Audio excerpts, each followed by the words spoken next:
उनका एक मुकाम है, लेकिन मैं तो एज अ बेटा होने के नाते मैं तो बहुत उदास हूँ आज कि मेरे वाले साहब को 3 साल हो गए और एहसान आते हैं। बिल्कुल ठीक है ना, इस पूरी फील्ड पे, बिल्कुल इन अपना इस थिएटर इंडस्ट्री पे जितना उन्होंने काम किया, जितना सबको लेके साथ चलते थे कि ये बात ऐसे है, ये ऐसे कहते हैं, यार क्यों परेशान होना है, तेरा प्यो जुंदा है, अच्छा खा पी मौजा लुट। और इसी दौरान ना मैं बात करते करते इशारा काट गया।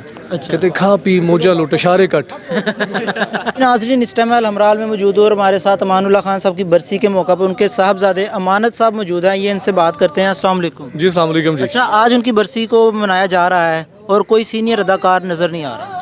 अभी टाइम लगेगा, अभी 5 का टाइम था, तो अभी पहुंचते पहुंचते सभी आते हैं। हमेशा जो फ्री होते हैं वो आते हैं, जो अब क्योंकि अब ये काम ऐसा है, हम खुद इस काम से रिलेटेड हैं, तो पता चलता है कि भी कोई आउटडोर बिजी है, कोई अब जैसा हनी भाई, सखावत भाई लंदन है, अच्छा तो इसी तरह कुछ आर्टिस्ट कुछ रिकॉर्डिंग्स पे होते हैं, कुछ यहाँ होते हैं, तो वो सभी आते हैं। अच्छा, इतना अरसा गुजर गया, लेकिन कल की बात लग रही है कि वो हमें छोड़ के गए और उनकी कमी को आज तक कोई पूरा नहीं किया जा सका।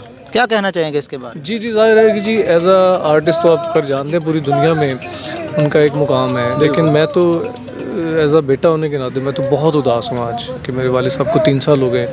और जो बड़ों से बरकत होती है, एक कोई आपके सर पे है, तो ये चीज़ बड़ी शिद्दत से ये इस चीज़ की कमी है। अच्छा, इसके अलावा मुझे ये बताएं कि आप इस फील्ड में हैं, वालिद साहब के होते हुए आपको क्या फीलिंग्स थी और उनके ना होने के बाद आपको इस इंडस्ट्री में कौन कौन से जोन से या मुश्किलात का सामना करना पड़ता है?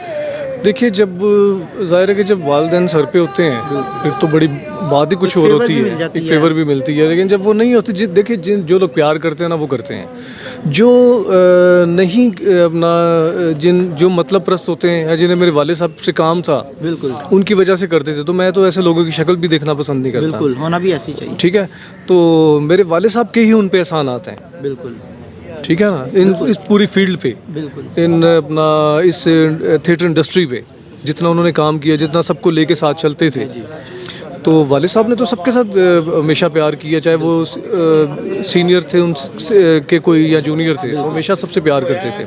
अच्छा, मैं आपसे ये पूछना चाहूँगा, उनको कोई एक यादगार वाक़या हमें सुनाएं जो कि सुन के हमें भी हंसी आ जाए और हम भी उनको जो सा वो दुआएं दें। एक दफ़ा मैं किसी बात से परेशान था, तो मैं और अब्बू जा रहे हैं गाड़ी में, अच्छा तो मैंने कहा अब्बू देखिए ये बात ऐसे है, ये ऐसे, कहते यार क्यों परेशान होना है, तेरा प्यो जुंदा है, अच्छा खा पी मौजा लुट। और इसी दौरान ना मैं बात करते करते इशारा काट गया। कहते खा पी मौजा लुट इशारे कट। जी, बहुत शुक्रिया। कमाल शख्सियत के मालिक थे, वो बहुत ही